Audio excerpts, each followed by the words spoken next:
Hi, my name is Michael G, and here's another video, and this one is regarding feminists in the Bible, and we have one really incredible feminist in the Bible, and that includes a man also who's a psychopath. We're going to get to him in a second. But on the first note, I'm really surprised that these MGTOW guys have not seen this in the Bible. I mean, you would think that if they're going their own way, they would probably pick up on this particular feminist situation here. So we'll pick two. Number one, it's a part in Luke 11 where Jesus is talking, and he says in verse 24, when the unclean spirit may go forth from the man, it walketh through waterless places, seeking rest, and not finding it. It saith, I will turn back to my house whence I came forth, and having come findeth it swept and adorned. It was all cleaned up now. The house is all cleaned up. Then doth it go and take it 7 other spirits more evil than itself, and having entered they dwell there, and the last of the man becometh worse than the first. And then the very next verse is verse 27. And it came to pass in his saying these things that a certain woman, having lifted up her voice out of the multitude. So we have a woman here in a crowd. She lifts up her voice. Now remember, we said that the woman now wants to have a name, wants to have a head. So she lifted up her voice above the crowd. So now her head is above her voice is above the crowd. And what does she say? Happy the womb. That's funny. She lifted her voice and she's talking about the womb, and her womb is dead, because we know that if her voice is talking, we know she's not connected to her womb. So that's really interesting that this woman is talking about the womb. Happy the womb that carried thee, and the paps that thou didst suck. And the paps of the breast. And of course she's saying the breast. Behind the breast is the heart. And these feminists really lack spirit, and they lack heart. That's why they're going to the head. And he said, this being Jesus now, yea, rather, happy those hearing the word of God and keeping it. So the woman raised her voice, and if you really pay attention, Jesus brought her back down. That's really what Jesus did. This is Jesus himself. And that's not the big one that we're going to talk about, but that's fairly large too. But here comes the biggest one. The biggest one has to do with Herod. Herod was the ruler of the Jews, who was Jewish, who's one of the people who had Jesus crucified and also had John the Baptist beheaded. So he would definitely be fitting the psychopath rigid, which is the upright psychopath with power, I'm right, you're wrong kind of guy. So let's see what happened. Verse 14 in Mark 6. And the king Herod heard, for his name became public. Now he's talking about Jesus. And he said, John the Baptist out of the dead was raised, and because of this the mighty powers are working in him. Now remember, this is after he killed him, and now it's going to go into exactly how that worked out. Verse 15. Others said it is Elijah, and others said it is a prophet, or as one of the prophets. Now John the Baptist has always been spoken of as Elijah. Even Jesus said Elijah did come, and he was making reference to John the Baptist. So now verse 16. And Herod, having heard, said, he whom I did behead, John, this is the one, he was raised out of the dead. So now you got to picture this. John the Baptist's head was removed by Herod. Now here comes the story, and this is horrific when you really realize how accurate the government above the no head of the feminist is. It's really incredible. Here we go. Verse 17. For Herod himself hath sent forth did lay hold on John, and bound him in prison because of Herodias, the wife of Philip, his brother, because he married her. Okay. Philip is married to Herodias, and Herod is now, Philip was married to Herodias, and then now Herodias became the wife of Herod. Okay? And it's because of Herodias. Herodias, I would consider the psychopath feminine. Herodias, okay? She didn't like what John the Baptist said, and we're going to find out what he said in a second. So she had Herod put John the Baptist in prison. Okay. We got that so far. Verse 18. For John said to Herod, it is not lawful to thee to have the wife of thy brother. So what John the Baptist did is he told Herod that you really shouldn't have this woman as your wife because she belonged to another man. She belonged to Philip. So that's the reason Herodias was angry.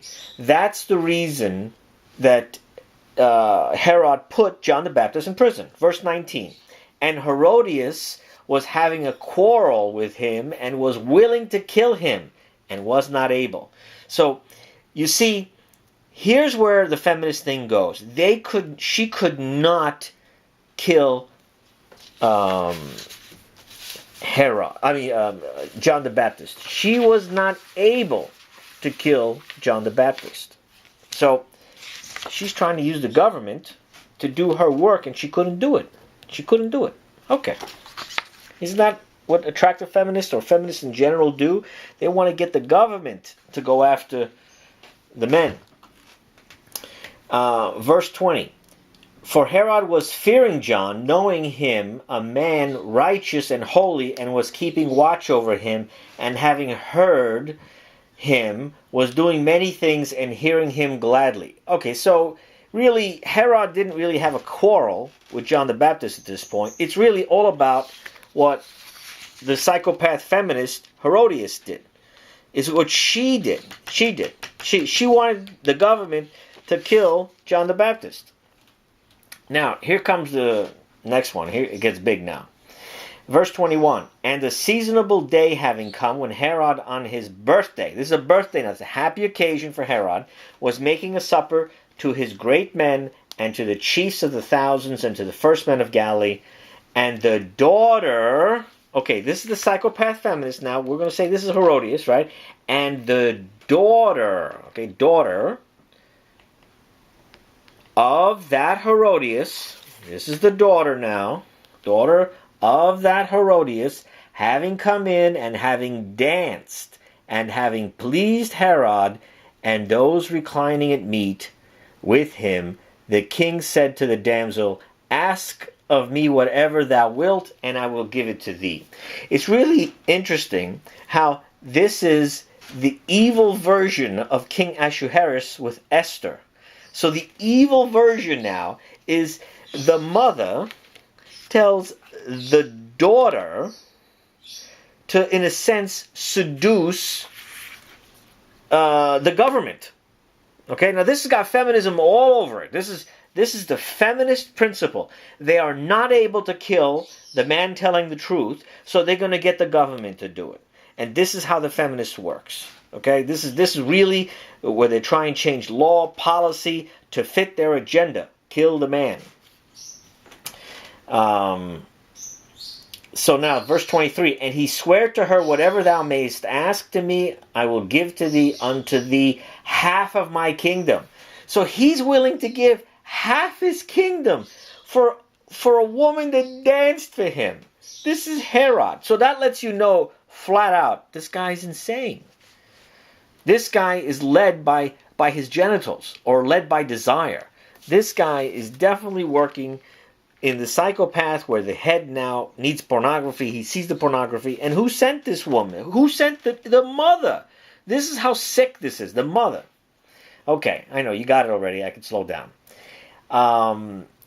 Verse 24. And she, having gone forth, said to her mother. Okay, she's talking to the mother. And she's asking the mother now, what shall I ask for? And she said, here's the mother now, the head of John the Baptist. And having come in immediately with haste unto the king, he asked, saying, now notice that. She just came like a foot soldier, came running in without any remorse. You see how cold-hearted the daughter is. Does not care, just listens to what the feminist mother says. I will that thou wouldst give me presently, meaning now, right now, presently, upon a plate, the head of John the Baptist. Verse 26, and the king made very sorrowful because of the oaths, and of those reclining with him, would not put her away. And immediately the king, having sent the guardsmen, did command his head to be brought. And he, having gone, beheaded him in the prison, and brought his head upon a plate, and did give it to the damsel, and the damsel gave it to her mother. And having heard this, disciples came and took up his corpse and laid it in the tomb. So, do you see the manipulation that the feminists would use? The psychopath feminist would use the attractive feminist to seduce a government to go after John the Baptist, a righteous man. This is how it operates. This is the seduction and how it operates. We also have Luke 3:19, and Herod the Tetrarch, being reproved by him concerning Herodias, the wife of Philip his brother, and concerning all the evils that Herod did. So you see, they're bound together. The evil of the feminist is bound together with the person that they're seducing. And we can go to another verse, Matthew 14:6. But the birthday of Herod being kept, the daughter of Herodias danced in the midst, and did please Herod, whereupon with an oath professed to give her whatever she might ask. And she, having been instigated by her mother, give me, says she, here upon a plate, the head of John the Baptist. And the king was grieved, but because of the oaths and of those reclining with him, he commanded it to be given. Now, you see, there's a lot going on here. Because Herod, even though he had John the Baptist killed, he became the enabler. He became the enabler. He was so worried about what other people around him were going to say. He flipped the script from being the psychopath to the enabler. This is how sick the dysfunction is when you have feminism involved. And, you know, I could say the same thing about MGTOW,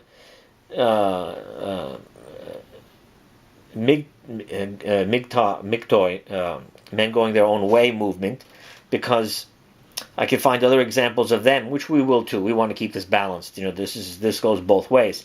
But it's pretty insane, because John the Baptist tells a feminist with a tiny-miny head about you shouldn't have married your brothers. You shouldn't be married to your brothers.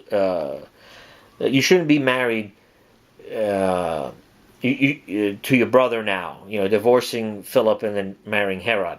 So that is what set everything in motion, and this is how the feminists use the government to do their bidding. And this same relationship, now was that a feminist type movement went forth to use the government to in a sense execute John the Baptist. This is the same thing that happened when you look at how Jesus was crucified. The same thing. It's they were going to go above Pilate's head. You know, they were going to say, if you don't crucify him, we're going to go above your head. And when you want to kill the male of God or the Son of God, that's a feminist energy. That is feminist energy. They want to kill the head. They don't like what the head tells them, because the Pharisees, the Pharisees are really big on the law, and so are the feminists. They want the law to clamp down, and they're gonna use rape as a reason to take away some very, very ominous things in the future. And they don't realize what they're really saying, which I'll do another video on that as well. But for now, you get to see that over 2,000 years ago, the Bible very clearly has the same scenario of what a feminist is back then. Very clear. And anyone that does these MGTOW, men going their own way videos, they even know that they're big on the government. Big on the government. Anyway, that's the end of this video. My name is Michael Itaraji, and may God bless you.